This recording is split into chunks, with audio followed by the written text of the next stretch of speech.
memperhatikan Sarah seperti yang difirmankannya. Dan Tuhan melakukan kepada Sarah seperti yang dijanjikannya. Maka mengandunglah Sarah, lalu ia melahirkan seorang anak laki-laki bagi Abraham dalam masa tuanya, pada waktu yang telah ditetapkan sesuai dengan firman Allah kepadanya.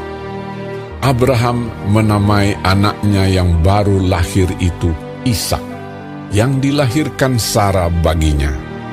Kemudian Abraham menyunat Ishak, anaknya itu, ketika berumur 8 hari, seperti yang diperintahkan Allah kepadanya. Adapun Abraham berumur 100 tahun ketika Ishak, anaknya, lahir baginya. Berkatalah Sarah, Allah telah membuat aku tertawa.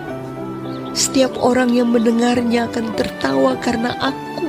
Lagi katanya, siapakah tadinya yang dapat mengatakan kepada Abraham, Sarah menyusui anak? Namun, aku telah melahirkan seorang anak laki-laki baginya pada masa tuanya. Bertambah besarlah anak itu dan ia disapih. Lalu Abraham mengadakan perjamuan besar pada hari Ishak disapih itu. Pada waktu itu Sarah melihat bahwa anak yang dilahirkan Hagar, perempuan Mesir itu bagi Abraham, sedang main dengan Ishak anaknya sendiri.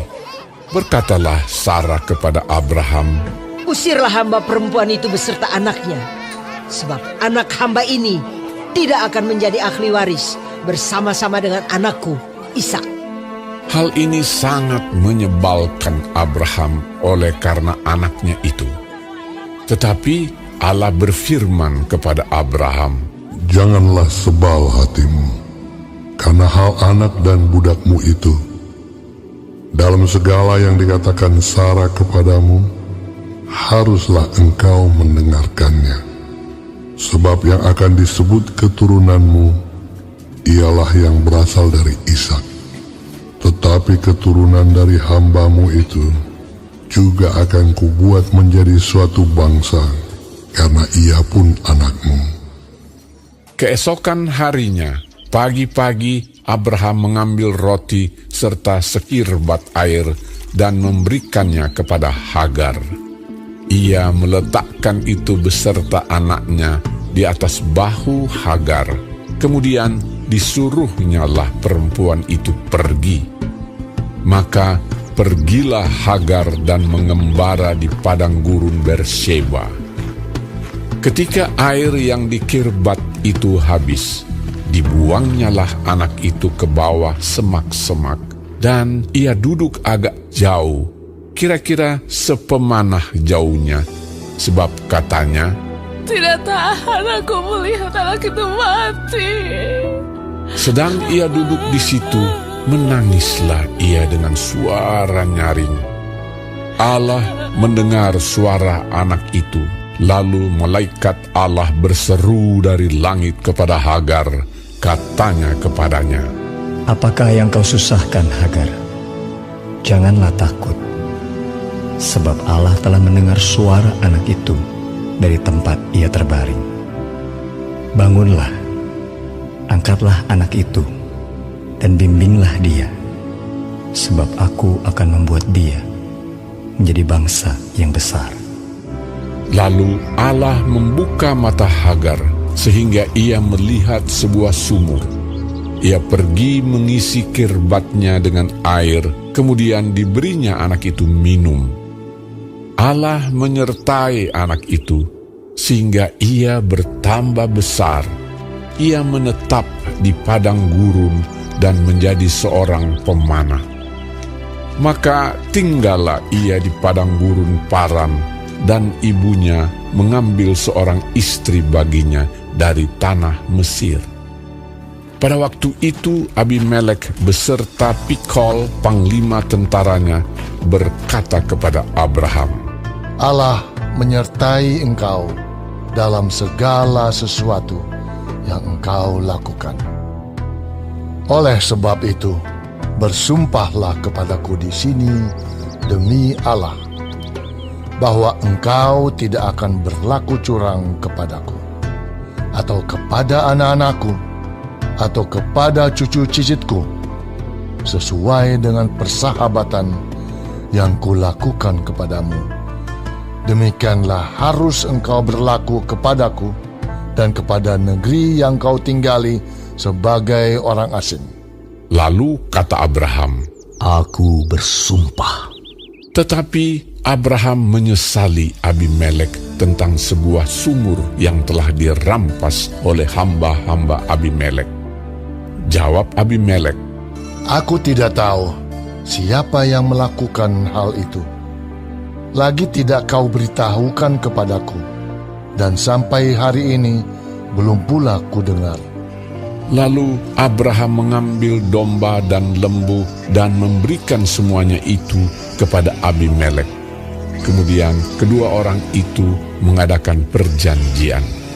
Tetapi Abraham memisahkan 7 anak domba betina dari domba-domba itu. Lalu kata Abimelek kepada Abraham, Untuk apakah 7 anak domba yang kau pisahkan ini? jawabnya, 7 anak domba ini harus kau terima dari tanganku untuk menjadi tanda bukti bagiku bahwa akulah yang menggali sumur ini. sebab itu orang menyebutkan tempat itu Berseba, karena kedua orang itu telah bersumpah di sana.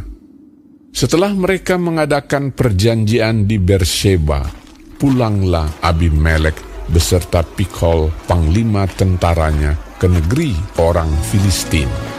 Lalu Abraham menanam sebatang pohon tamariska di Berseba dan memanggil di sana nama Tuhan Allah yang kekal. Dan masih lama Abraham tinggal sebagai orang asing di negeri orang Filistin.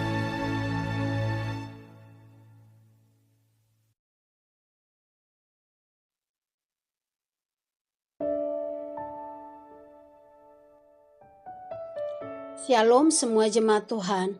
Kembali kita di dalam pendalaman Alkitab Clear Sight. Sekarang kita sudah memasuki kitab Kejadian 21. Tuhan Yesus memberkati.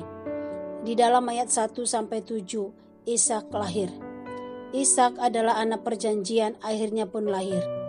Melalui Ishak, Allah akan melanjutkan perjanjiannya dengan Abraham. 25 tahun masa penantian Abraham setelah Tuhan menyatakan janjinya kepada Abraham. Tuhan adalah baik bagi yang berharap kepadanya. Pada saatnya sendiri, dia akan menggenapi janji-janjinya.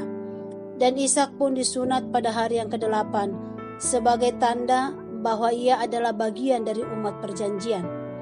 Terkadang gelombang hidup membuat kita kehilangan fokus. Namun janji Tuhan tetap setia kepada dia yang berharap kepadanya, dan tetaplah percaya kepada dia. Di dalam ayat 8-21, Abraham mengusir Hagar dan Ismail. Allah tahu bahwa sebaiknya Hagar dan Ismail meninggalkan Abraham. Sekalipun demikian, Allah tidak membiarkan mereka, karena mereka tetap tinggal di hadiratnya dan di bawah pemeliharaan Tuhan. Walau kekuatan Abraham sebagai seorang ayah sangatlah terbatas, tetapi pemeliharaan Allah tidak mengenal batas. Dan Allah memelihara hidup Ismail. Dan Allah juga mempunyai maksud bagi Ismail dan Ishak, yaitu akan membuat mereka menjadi bangsa yang besar. Di dalam ayat 22-34, perjanjian Abraham dengan Abimelek. Perjumpaan Abimelek dengan Abraham, sekalipun karena ketidakbijaksanaan Abraham pada waktu itu, tetapi itu membuat Abimelek bertemu dengan Allah. Dan kini perjumpaan mereka dilanjutkan dengan ikatan perjanjian, yang mana untuk memastikan masing-masing pihak saling peduli dan saling mengindahkan satu sama yang lain.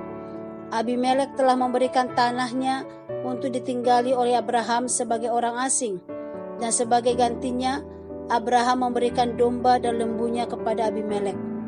Persahabatan yang diikat melalui perjanjian itu berdampak positif bagi Abimelek, karena ia dapat belajar banyak dari kehidupan dan ibadah Abraham.